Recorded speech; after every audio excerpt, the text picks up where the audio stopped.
ऐसे बहुत पेशेंट आते हैं जिनके सांसें नहीं चल रही ठीक से, ऑक्सीजन नहीं जा रहा, ऑक्सीजन सिलेंडर लगा के आ जाते हैं, तो उनको ऑक्सीजन तो इधर है हमारे पास, उसके नाक के अंदर ऑक्सीजन क्यों नहीं जा रहा, उसको क्यों कॉन्सेंट्रेटर की जरूरत पड़ रही है, उससे कैसे उसको हटाएं, राइट। जो लंग के पेशेंट है ध्यान सुने।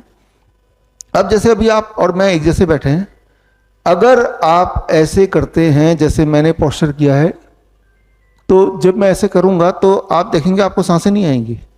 यू डू दिस, सांसें आना थोड़ा मुश्किल हो जाएगा, very difficult to breathe, right. क्यों? क्योंकि ग्रेविटी, हार्ट ऊपर आ गया, लंग नीचे है, लंग की कैपेसिटी थोड़ी दब गई, दबते ही आपके सांसें लेना डिफिकल्ट हो गया। Getting the point. आप देखेंगे कि हॉस्पिटल्स में जब एक पेशेंट लेटा होता है तो कैसे लेटा होता है, वो जब लेटा है तो पीठ के बल लेटता है कि पेट के बल लेटा होता है? जब पीठ के बल में लेटा हूं तो क्या हो रहा है, heart is at the top, right, तो heart is pushing the lung. अब उसके लिए सांसें लेना मुश्किल है, तो क्या किया डॉक्टर ने, ऑक्सीजन सिलेंडर लगा दिया। तो ऑक्सीजन सिलेंडर ना लगा के आपको क्या करना है, लंग की कैपेसिटी बढ़ा देनी है। वो कैसे? I change the posture. अब जब मैं लेटा हूं तो हार्ट नीचे, लंग ऊपर, lung capacity is increase by 20%। जब ऐसे हुआ तो क्या होगा, उसको सांसें आएंगी। हमें कैसे पता चलेगा सांसें आएंगी? वो खुद बताएगा, या फिर SpO2 मेजर कर सकते हैं ऑक्सीमीटर से।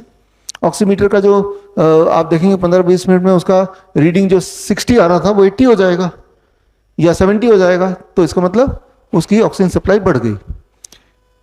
पेट के बल जब हम लेटते हैं, इसे मेडिकल भाषा में बोलते हैं प्रोन वेंटिलेशन। जब वेंटिलेटर सुना ना, बॉडी खुद ही वेंटिलेटर बन सकती है, पेट के बल लिटा दो।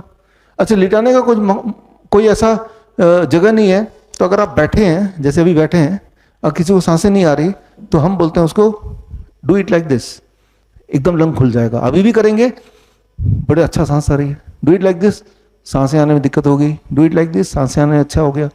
आप ऐसे करके अपना ऑक्सीमीटर से SpO2 मेजर करेंगे तो ज़्यादा आ जाएगा। फिर थोड़ी देर बाद आप ऐसे बैठे रहिए, अब वो लगा लीजिए ऑक्सीमीटर और आपका SpO2 कम हो जाएगा। तो हमने क्या किया इसमें, we used gravity as medicine. बड़ी से बड़ी बीमारी का आसान से आसान इलाज घर बैठे ही हो सकता है। अधिक जानकारी के लिए कांटेक्ट करें नियरेस्ट डॉक्टर BRC clinic@home।